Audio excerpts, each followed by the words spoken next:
Go. Today I want to talk about from the pit to the palace. Today we journey with Joseph. He was a young man whose life moves from betrayal to breakthrough, from the pit to the palace.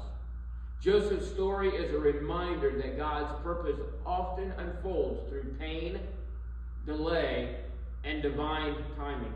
Which brings me to my first point, betrayed and abandoned. If we look at Genesis chapter 37, verses 12 through 17, we will see that Joseph is sent by his father Jacob to check on his brothers and Shechem. He walks in obedience, unaware of the storm that is ahead of him. Joseph's brother, who was fueled by jealousy, conspires against him. In verses 18 through 24, we see that they strip Joseph of his robe and throw him into a pit. Verses 25 through 36, rather than kill Joseph, they sell him to the Ishmaelites passing by. Joseph is taken to Egypt, far from home and family. Verses 31 through 35, to cover Joseph's brother's betrayal, they dip Joseph's robe in goat's blood and present it to Joseph's father Jacob. Jacob mourns deeply, believing his son is dead. Joseph's descent into the pit wasn't the end. It was the beginning of God's shaping work. Which brings me to my second point, forgotten but faithful. Genesis chapter 39, verses 2 through 6. In Potiphar's house, Joseph prospers.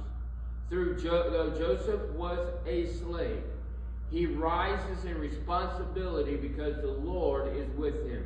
He resists temptation when Potiphar's wife tries to seduce him. Chapter 39, verses 7 through 20. Joseph's integrity leads to false accusation and imprisonment.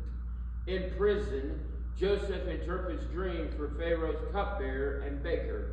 Genesis chapter 40, verses 1 through 23. Joseph's interpretations prove true, but the cupbearer forgets him. Despite injustice, he remains faithful. Genesis chapter 39, verses 21 through 23.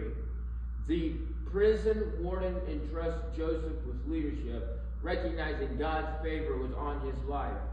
Joseph's faithfulness behind the scenes made him ready for leadership in the public spotlight. Brings me to my third point, elevated by God's hands. Genesis chapter 41, verses 1 through 8. 2 years later, Pharaoh has troubling dreams. He dreamed of 7 fat cows that was devoured by 7 thin ones, and 7 full ears of grain swallowed by withered ones. No one can interpret the dreams. Verses 9 through 16. The cupbearer finally remembers Joseph and tells Pharaoh. Joseph is summoned from prison. Verses 17 through 36. Joseph interprets the dreams. 7 years of abundance followed by 7 years of famine. He offers wise counsel to prepare Egypt. Verses 37 through 46. Pharaoh sees the Spirit of God in Joseph and appoints him second in command over all Egypt. Joseph receives garments, a new name, and begins his leadership at age 30. Joseph didn't climb a ladder. He was lifted by the hand of God. So in closing, Joseph's story reminds us that the pit is not the end. It's the proving ground of purpose. God's timing is perfect. His plan always prevails, even through betrayal, delay, and hardship. If we find ourselves in a pit today, let us not lose heart, and let us not lose hope. Stay faithful. Stay ready, because when the call comes, we won't interpret dreams. We will walk in destiny.